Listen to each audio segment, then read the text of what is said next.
লিখার পরে আপনি যে কাজটা করবেন, উপরে দেখেন যে আপনার নিউজ বলে একটা অপশন আছে, ওইটাতে আপনি ক্লিক করবেন। তাহলে আজ পর্যন্ত যত পত্রিকা আছে, যত প্রকার রিপোর্ট আসছে, সেটা ভালো হোক মন্দ হোক, আপনি ধীরে ধীরে কিন্তু এর যাবতীয় ওই ইয়াগুলা পাবেন, ওই কোম্পানি সম্পর্কে নিউজগুলা পাবেন। এমনকি আজ থেকে 15 বছর 20 বছরের পুরাতন নিউজগুলাও কিন্তু পাবেন। তো ওইগুলা পড়লে আপনি এমন অজানা তথ্য পাবেন যেটা কোনো বইয়ে খুঁজে পাবেন না। এই রকম আপনি যে কোনো কোম্পানি সম্পর্কে তল্লাশি দিয়ে তার অতীত ইতিহাস, ভবিষ্যতে কোথায় কি করবে বা বর্তমানে কি করতেছে, এগুলো কিন্তু আপনি জানতে পারবেন। আর যেহেতু এগুলো পত্রিকায় আসে, প্রথম সারির পত্রিকা, তো যেহেতু এটা নিউজ হয়, তো এটা 2 নম্বর হওয়ার কোনো কারণ নাই। এইভাবে যেমন ধরেন যে এটা কত 2023 সালে একটা নিউজ কি ছিল, ফিলিপাইনে কোম্পানি খুলছে স্কোয়ার ফার্মা। আপনি হয়তো কোনোদিন জানতেনও না, এখন আপনি বিস্তারিত জানতে চান, এই প্রথম আলো এটা ক্লিক করেন, আপনি পাবেন। এরপরে ধরেন যে মাঝে মধ্যে যে স্কয়ার ফার্মার আরো এক উদ্যোক্তা কিনবে 21 কোটি টাকার শেয়ার।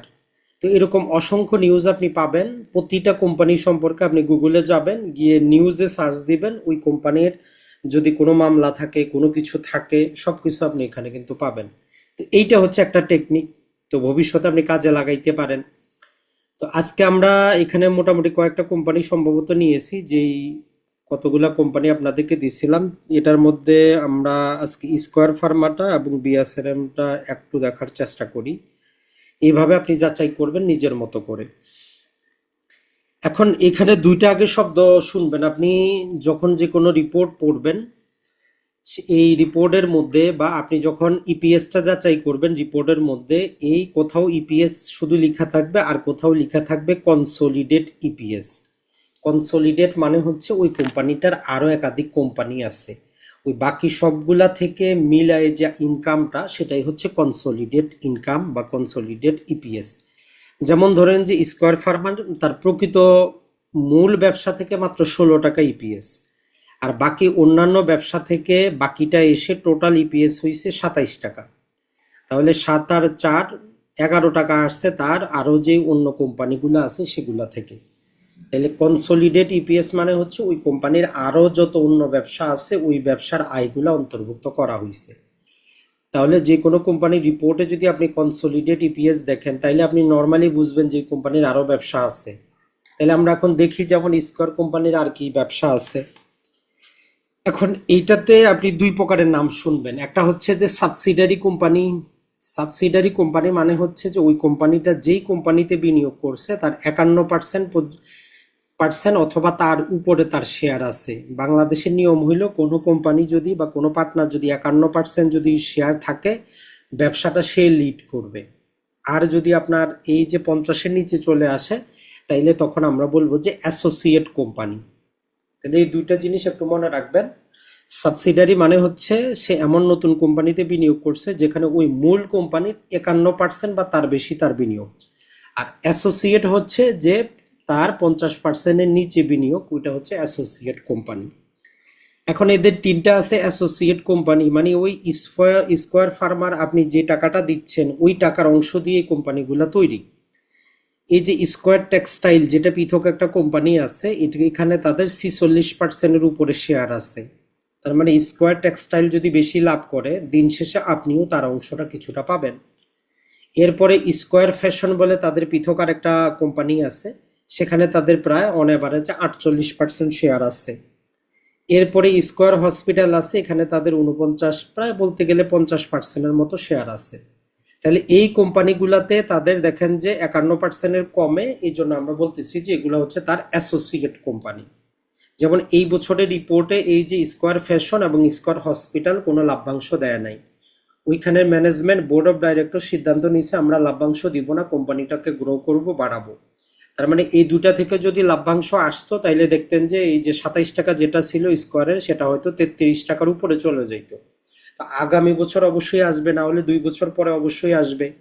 তার মানে আপনি শুধু স্কয়ারের একটা শেয়ার কিনতেছেন না, Square Textile, Square Fashion, Square হসপিটালেরও আপনি বলতে পারি যে ওইখানেও আপনার কিছু বিনিয়োগ যাচ্ছে। এখন আসি যে তারা 51%-এর বেশি মালিকানা আছে যে সমস্ত কোম্পানিতে। তো এটা হচ্ছে যে তাদের যদি আমরা বলি যে স্কয়ার কেনিয়া ইপিজেড লিমিটেড, এখানে 100% মালিকানা স্কয়ারের। মানে টোটাল মালিকই হচ্ছে তারা, স্কয়ার কোম্পানি। আর এগুলা করার মেইন দায়িত্ব হচ্ছে বা মেইন কারণটা হচ্ছে, একটা জিনিস মনে রাখবেন, বাংলাদেশে প্রায় 97% প্রতিটা ওষুধ কোম্পানি কাঁচামাল বিদেশ থেকে আমদানি করে, ডলারের বিপরীতে আমদানি করতে হয়, দেশে মাত্র 3% পাওয়া যায়। তো এখন তারা যখন দেখলো যে ডলারের দাম তো বাংলাদেশে আমরা যেমন দেখাইলাম যে 70 টাকা ছিল, এখন 122 টাকা। তো এই জন্য তারা বাংলাদেশ ব্যাংকের অনুমতি নিয়ে তারা দেশের বাইরে ব্যবসা করতে চাচ্ছে, যাতে ওই ডলারের টাকাটা, বিদেশে পেমেন্টটা বিদেশি ডলার দিয়ে করা যায়। তো এই জন্য এই যে কেনিয়াতে এটার উৎপাদন শুরু হয়ে গেছে অলরেডি। আর এই আজকে সম্ভবত 2 দিন আগে পত্রিকায় ছিল যে এখান থেকে প্রথম তারা মুনাফা কিন্তু লাভ করছে। 2023 সালে তারা শুরু করছে, 24-25 মানে 24 পর্যন্ত কোনো 2 বছরের লাভ পায় নাই। এইবারে লাভ পাইছে, ওই লাভটা এইবারের অডিটে কিন্তু যুক্ত হয় নাই। এরপরে তারা বাংলাদেশে যেটা করেছে সেটা হচ্ছে যে, আপনারা সবাই জানেন, যারা সরকারের ট্যাক্স ভ্যাট গুলা বৈধভাবে যারা কমাইতে চান, এরা বিভিন্ন প্রকার কোম্পানি তৈরি করে।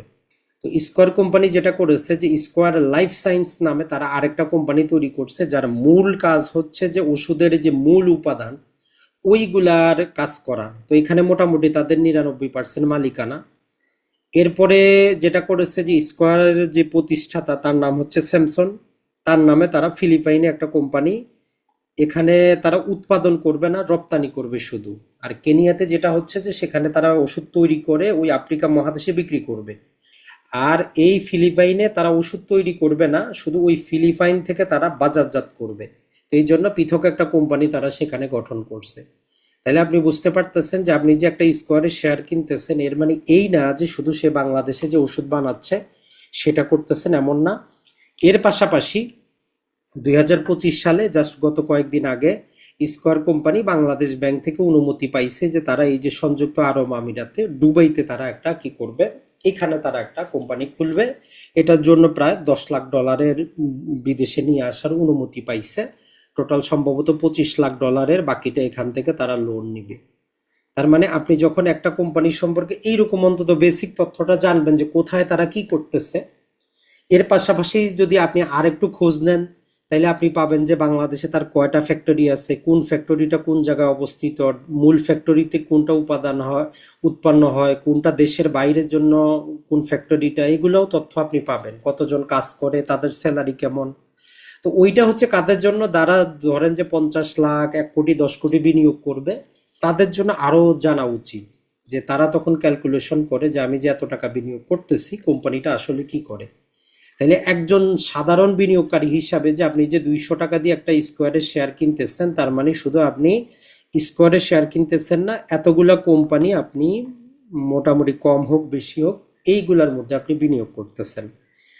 এইটা হচ্ছে এরকম আপনি একটা যাচাই করবেন। তো এটা জাস্ট আমরা একটা নিলাম। তো এরকম আপনি যদি রেয়ানেটা নেন, তারাও যুক্তরাজ্য আয়ারল্যান্ডে বিনিয়োগ করছে। ইবনে সিনা যদি নেন, তারাও দেশের বাইরে কয়েক জায়গায় বিনিয়োগ করছে। তো এগুলো আপনি তাদের অ্যানুয়াল রিপোর্ট থেকে পাবেন, অথবা ওই যে পত্রিকায় সার্চ দিবেন নিউজে, দেখবেন যে আপনি পেয়ে যাবেন। এখন আসি আমরা স্কয়ার টেক্সটাইল যেটা আছে। তো এটার মধ্যে তো আপনি দেখলেন যে মোটামুটি আমরা এখানে দেখলাম কত 48%, সম্ভবত 46% মালিকানা তো আপনার স্কয়ার ফার্মারি। আর স্কয়ার টেক্সটাইল নিজেও একটা পৃথক কোম্পানি, বাজারে তার শেয়ার বিক্রি হয়। তিনটা তাদের কারখানা আছে, তিনটা, একটা হচ্ছে গাজীপুরে, একটা ময়মনসিংহের ভালুকা, আর একটা হচ্ছে হবিগঞ্জে। এই তিনোটাই বাংলাদেশের সর্ববৃহৎ গার্মেন্টস ফ্যাক্টরির মতো, সেখানে তারা উৎপাদন করে। তার মানে আপনি স্কয়ার টেক্সটাইলে যদি বিনিয়োগ করতে চান, আপনি সেখানেও করতে পারেন। তো এদেরও একটা সাবসিডারি কোম্পানি ছিল, এবারে সম্ভবত তারা সেটাকে কি করেছে, একীভূত করেছে, অধিগ্রহণ করে একসাথে মিলায় নিছে। এইরকম আপনি একটু পত্রিকায় খুঁজবেন, তাইলে যেই ব্যবসাতে আপনি বিনিয়োগটা করতেছেন আপনার মনে একটু শান্তি থাকবে।